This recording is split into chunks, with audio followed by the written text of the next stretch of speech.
Okay, Brittany, you can go ahead and start the meeting. Okay, I will call this meeting to order at 4 o'clock on the day that is today, which is Tuesday, September 28th. Can I get a roll call, please? Yes, Director Hernandez. Here. Vice Chair Narum is not in the meeting yet, and Chair Kick. Here. I have a quorum. Okay, so this meeting is open to the public. You can address the committee on any matter that is not on the agenda during this time. And if you would like to address specific items, you can wait till public comment when I call for it. Do we have any members of the public present? There are no attendees in this meeting, and I did not receive any comments via email. Okay, so let's go ahead and close public comment, open and close it. And we will move on to item 4, which is approval of the minutes from August 24th. Do I have a motion to move? I will go ahead and approve the minutes from our last meeting, which was, did you say October 24th? No, August. Oh, sorry, August 24th. Yes. I'm jumping ahead of a month. Yeah, I was like, I'm wait a fast minute. forwarding time. Yes, August 24th. I'll second that. Roll call, please. Director Hernandez. Aye. Vice Chair Narum is absent. Chair Kick. Aye. Okay. Motion passes. And then we'll move on to item 5, Treasurer's Report for August 2021. Okay, so presented before you is the Treasurer's Report for August 2021. We are at expenses, we are at 14%, which is under where we expect to be.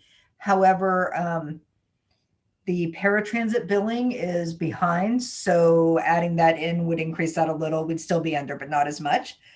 Our revenues, on the other hand, are only at 0.5%. But that's expected this time of year.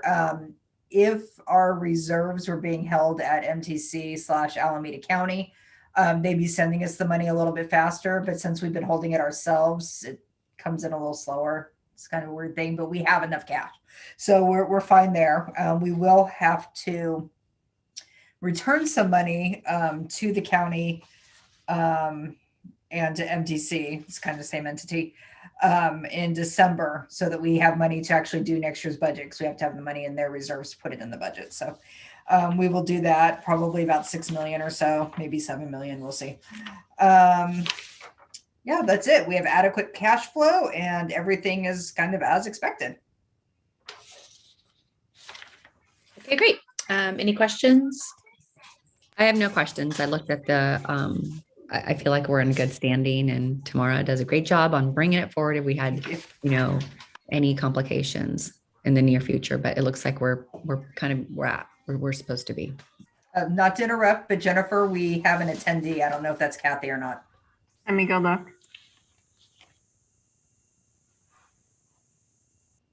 Is this Kathy? Hello? Can you unmute yourself? *9. That's her. Let me see if I can promote her.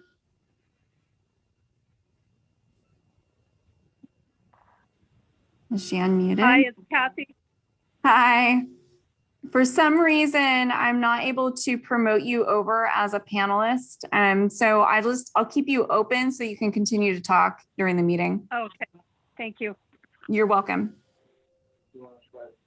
Awesome. Kathy, do you have any questions about the Treasurer's Report before I move on? I do not. Okay. We will forward, does anyone like to move that we forward this to the board for approval? I will go ahead and move the approval of the Treasurer's Report for this meeting.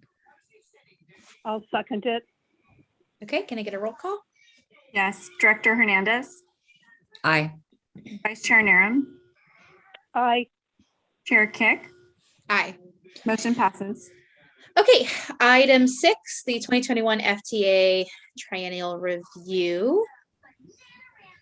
Necessary staff report.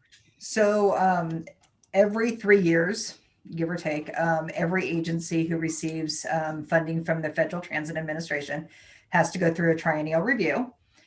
They usually come in person, which caused with COVID to everything to be pushed back. So we thought we were going to be extended a year, and then last minute we weren't. So it's a pretty big deal. If you tell another agency I've got my triennial this year, they're like, "Oh, we're so sorry. We'll give you space." So it's huge. We usually have 6 months to prepare. We only had 1 month to prepare. We uploaded over 10,000 documents. They were here. they were in Zoom intense questioning us for 3.5 days. They're normally on site, but again, because of COVID, they can't travel. And there's 21 sections. They go into pretty much everything. 3 of those sections are not applicable because we don't receive the specific type of funding that they're for. So that's good. We received findings in 2 areas, financial management, financial capacity and management, and procurement. The finding in financial capacity and management was in regard to our ECHO drawdowns. And ECHO is the system that the FTA uses for us to request our money, and then they put it in our bank account 72 hours later.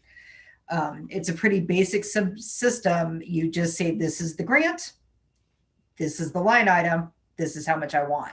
There is no backup. So during the review, they scrutinize the backup. The finding comes from 2 places. One on the CARES Act, the reviewer, who was very knowledgeable and very detailed, did not like the spreadsheet that we use. And we've been using the same spreadsheet the whole time I've been here. So it's been through 5 reviews. But he didn't like the way it said, he wanted a little more detail. There was a line that said, fixed route management fee minus 20%. And the amount was the amount off the invoice times 80%. He wanted a separate line item, one saying this is the number off the invoice, this is the minus 20%, just to break out the math. Easy fix.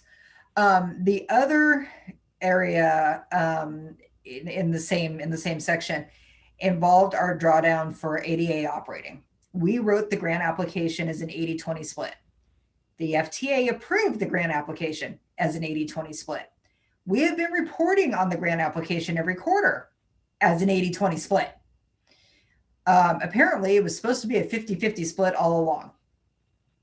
So originally, we only applied some of the year's worth of invoices. We could have applied the entire year's worth, but because we're only trying to hit 80%, I didn't put in every month just to avoid having a little less backup, basically.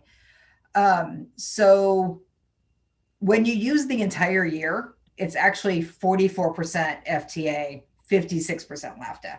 And that's just off our MTM operating invoices. If we applied all of our ADA operating, it'd be more like a 30% FTA, 70% LAVTA. So we don't believe we're going to actually have to return any money. I mean, you never know, but we don't believe we should have to return any because we are under the 50-50 split. So we have submitted all that to the FTA to review. It's not due until the 8th, but I asked them to review it in advance and get back to me. They said they get back to me in a few days. That was a week ago. We may not have it before the 8th, and we just have to submit it. The other area was in procurement. We had a sole source procurement, and we did a review of the expenses being charged by line, but we did not call profit out as its own line item. And apparently that's required. Again, this is not the first time this has been reviewed in a triennial, but this was the first time where the reviewer said profit needs to be its own line item. So for both of these areas, we have updated our procedures to provide more detail so that everything's covered. Updated the spreadsheets. We created for the procurement, we created a checklist with fillable form with the math and everything, so that it makes sure the line item gets caught. It also justifies the type of procurement because there's many different types of procurement. So we expect that they will accept what we're submitting, but they could ask for more detail. We're not worried about providing it. It's all stuff we're doing, just hadn't been necessarily documented. So that's pretty much the roundup of the triennial. 2 findings, which is actually pretty good. And that's it. We just need you guys to kind of accept it. It's just an informational item, but it's something we need to notify you of because you're the board.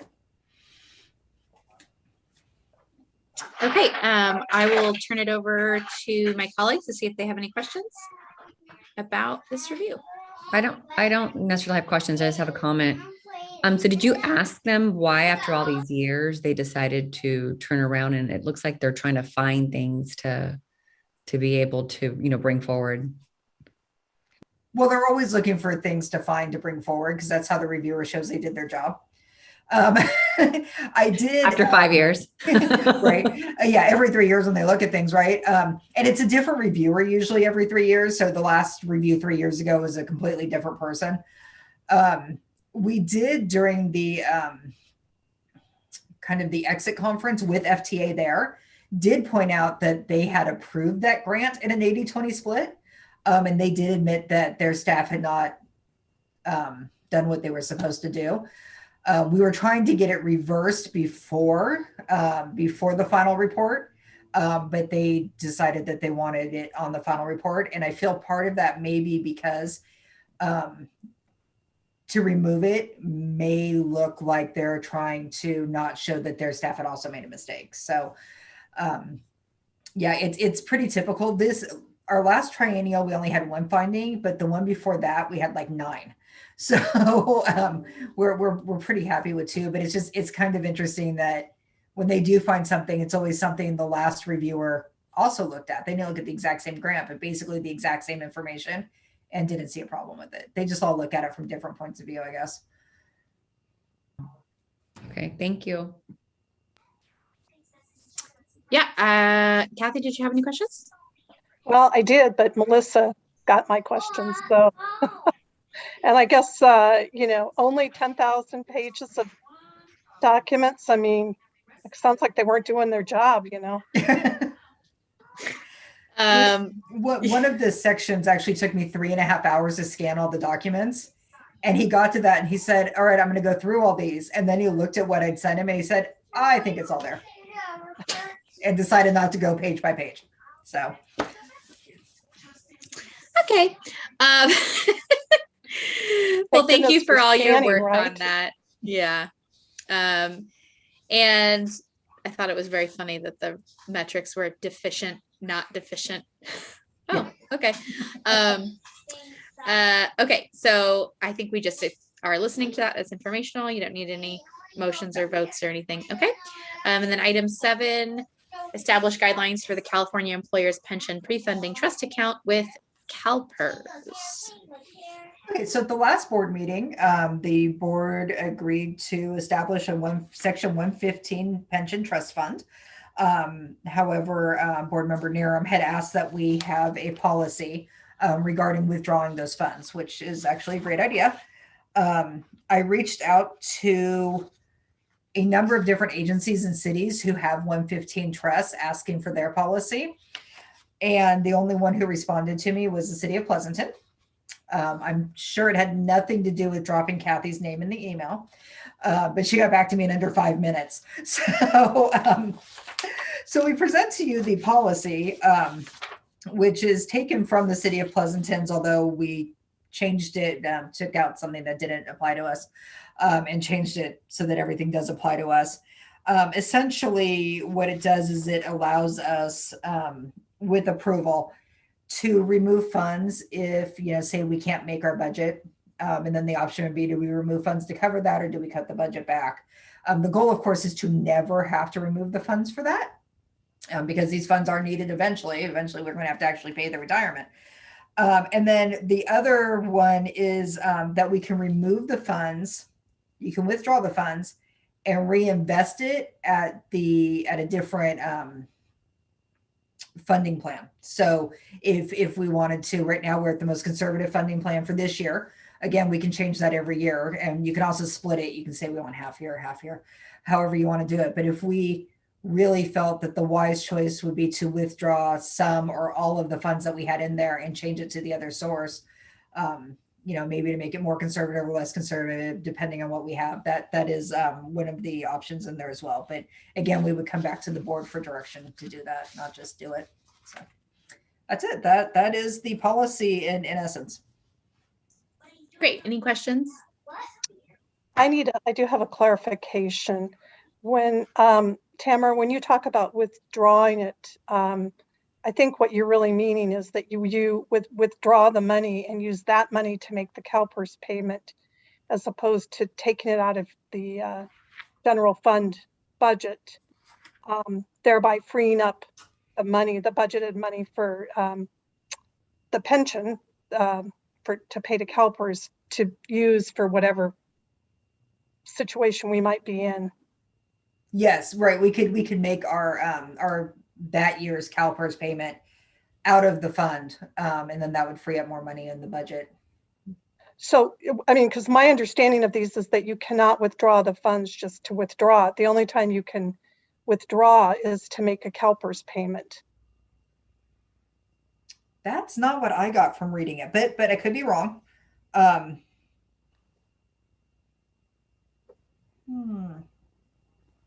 Let me research that for sure. But yes, the plan would be the plan honestly is just to never withdraw, but the plan would be to use it to pay for the retirement, because that is what it's being set aside for. So, but I will double check on that. Yeah, or check with Tina, although, ours is through PARS. We didn't go through CalPERS to set up the 115.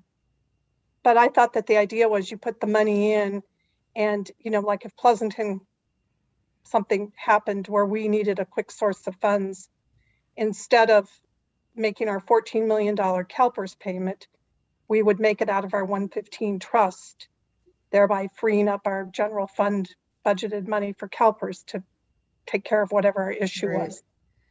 Right. Well, and that would be the general idea, but I'm pretty sure we're allowed to take it out to withdraw to use it for something else, but I'll double check with my my contact at CalPERS, Jane McDonald. I'll double check with her. Yeah, that'd be great. Otherwise I think it looks great. Okay. Let me check into that. I actually just talked to her a couple hours ago. She's really quick, so I can check into that and have that adjusted if need to, for the board meeting. Okay. Okay. Can I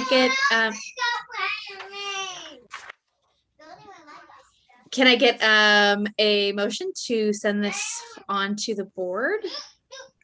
So moved, with clarification that Tamara would just clarify that language about the withdrawal. Correct. And I'll second that. Can I get a roll call?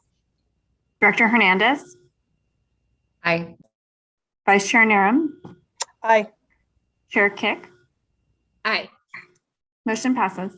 Let me just ask a clarifying question. So if we are allowed to do that, say we can take it out to, use for whatever in our general fund, we can still make our policy that we don't do that. So would that be your preference? That would be mine. Because we could just change it. I mean, I can just change the policy to reflect that we will only withdraw to make our CalPERS pension payment. That was my understanding of why we were doing it in the first place, so that would make sense to me. So, all right, then I will get that changed to that for the board meeting. Okay. All right. okay. Preview of upcoming items. I just have a quick question. I know that Veterans Day is coming up, and I know that we have some veterans that are bus drivers. I think Tamara, you were in charge of this. Did we do something I know obviously not last year because it was COVID, but the year before, just wanted to make sure that we had set aside like a little, funding for them to make sure that they're recognized, especially, through the last 18 months of, what they've been going through. So just wanted to see, since it's kind of approaching soon. Yeah. So what we did 2 Veterans Days ago, we got all our veterans wheels hats. They had the wheel logo and they said veteran on the side. And then we did for everybody, veterans and everybody. Oh, we also did a banner, saying thank you for your service. And it had all of our veterans, and not just US veterans. We actually have some veterans who served in the Royal Military, the Congolese Army, the Mexican Navy. So we included everybody because, it takes all the countries to really keep freedom. So we included everyone. We'll have to update the list. And then for everybody, we got an ice cream truck, and we gave everybody 2 tickets to get 2 things from the ice cream truck, and which was relatively inexpensive, but a lot of fun. So we haven't decided what we're going to do this year. I mean, we're really into like food, but food and then like not having people touch the food. And so we haven't decided what we're doing yet. And we'll probably do veterans pins this year. So they can add it to their hat if they have a hat, if they were here that year. If not, they can wear it on their wheels jacket or uniform. So, and we usually do it because, well, the LAVTA staff is completely off on Veterans Day. We usually do it on the Wednesday of that week because Wednesday is the day we have the most bus drivers and mechanics here. So, but yes, we like to honor our veterans, and just because they're kind of cool. I've floated the idea, but no one ever seems to pick up on it. I'd like to get red uniform shirts for Fridays. So a lot of the drivers like, can we have a different color besides blue? But the red on Fridays is remember everyone deployed. But MV Transportation would have to pay for those. So it hasn't really flown very far. So, but it's something I keep. I mean, our general manager at MV happens to be a veteran. So is our safety manager. So it's something they think about, but with their profit margin after COVID, probably not happening this year. I had one, well, this isn't a committee agenda item. I guess it would kind of be a matters initiated. I'm on the TVTC something SEP. It stands for something, Strategic Expenditure Plan Subcommittee. And there are line items funded by that fund that are related to wheels. So if you can just maybe check in with the staff that's handling that is in San Remo. No, they're not San Remo. They're in, my brain is not fully functioning. Danville? No, it's San Ramon. No, it's in San Ramon. No, it is. Yeah. San Ramon is running the SEP subcommittee. If you could check in with that staff member and let them know, just make sure that we are aware of that timeline as this finance committee, because we will be going back and making recommendations to all of the different councils and the different boards. I just want to make sure everybody's talking to each other about transportation related funding items that are coming up in the next 10 years. Which is a long planning horizon. So that's my only suggestion as an FYI. Those things are happening and will be coming to your desk probably at some point anyways. Just giving you a heads up now. Oh, thank you. We'll look into it. Tony McCauley, our planning director, I think usually is the one who checks in with that, but he's out for the next 4 to 6 weeks. So I will have my staff look into it and see if there's make sure we're not missing anything. Jennifer Amons, do you have any information on that? I don't right now. I'm actually just looking at the website, but I will research it and bring back anything that is notable for this group. You might not need to do anything. There's the technical advisory committee is supposed to, from each city, put together their list of projects. I just want to make sure that Wheels doesn't get forgotten because it's not a city and there's nobody on the TAC, but there are projects that would potentially get some funding that are related to all of our cities, but just, I don't want us left out. So just FYI. Sure thing. Unless there's anything from my No, I just want to say I'm sorry I was late. We're actually on vacation. I'm out in the cheese country in Wisconsin, and we were taking a tour of a Frank Lloyd Wright house that went a little longer than was scheduled. And so it was kind of a race to get hooked in here. How fun. Well, I'm glad you're getting to eat I some am, thank you. cheese. I hope you're enjoying the cheese. The cheese, the beer, the sausages. We I got my appreciate Green Bay you. Packers sweatshirt on. You can't see it, but We appreciate you attending these meetings while you're on vacation. I mean, Yeah. that's serious dedication. well, I try. Yeah. I want to make sure, the quorum gets there and everything. So Did you All tour right. the Packer Stadium? I'm sorry. Did you tour the Packer Stadium? No, we did that on a trip about 3 years ago. We actually went Okay. to a Packers game and then got to tour the stadium and run out through the breezeway where the players Yep. come, and they pipe in canned sound, Yep. and then they yell at you if you get near the grass. Right. It's pretty funny. I did that. I toured it in the snow a few years ago, but there wasn't a game that day, so we missed that. Yeah. But it's a really great tour. No, we were there. We saw a Thursday night game, and then we toured Friday morning, which was actually kind of a bummer because normally you can get into the visitors' locker room, but not the day after the game. They're too busy cleaning it up, I think. Oh yeah. But we had a great time. It was a great time. Awesome. Well, go enjoy your vacation. Don't worry. And we will see you next on October 26th, 2021. And we will adjourn. Until then. Bye everyone.